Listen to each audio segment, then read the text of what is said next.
ভক্তমণ্ডলীও বলে হলো আমরা এত সন্তান সন্তান করে মরছি, যেই দিন আমরা চলে যাব সেই দিন কি সন্তান আমাদের সঙ্গে যাবে? যাবে না। যাদের জন্য এত খাটাখাটনি করছি, দিনের পর দিন খাচ্ছি, শুধু হেঁটেই চলেছি, বিশ্রাম নেই কোনোদিনও, সেই সন্তান কি আমাদের সঙ্গে যাবে? কিন্তু কি বললে না, তবু করতে হবে। কেন না, আমরা মায়ার জীব। তাই কি বলছেন, যার জন্য মরো ভেবে সে কি তোমার সঙ্গে যাবে? যার জন্য মরো ভেবে সে কি তোমার সঙ্গে যাবে? সেই প্রিয়সী দেবে ছড়া,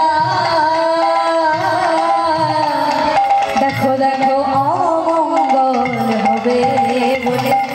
যখন আপনার মৃতদেহটা শ্মশান ঘাটে নিয়ে যাবে, তখন আপনাকে যারা ভালোবাসতো, আপনাকে যারা এত সম্মান করতো, তারাই বলবেন ওরে এই যেইখানে মরাটা ছিল সেইখানে গোবর জল ছিটিয়ে দেবে, কেননা এই জায়গাটা অপবিত্র হয়ে যাবে। তাই তো বলছে সেই প্রিয়সী দেবে ছড়া, অমঙ্গল হবে বলে।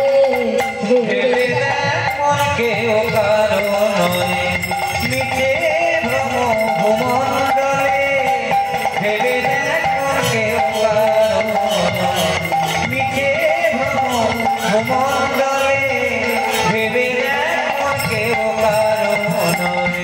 তাই পাড়া প্রতিবেশী লালা বাবাকে বলতে লাগলেন, শোনো, যে গেছে তার কথা আর ভেবে লাভ নেই, তিনি যেই জমিদারি রেখে গেছেন সেইটাই তুমি বলল।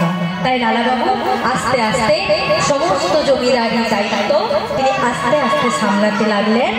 এই দায়িত্ব সামলাতে সামলাতে লালাবাবুর বয়স হয়ে গেল 34 বছর।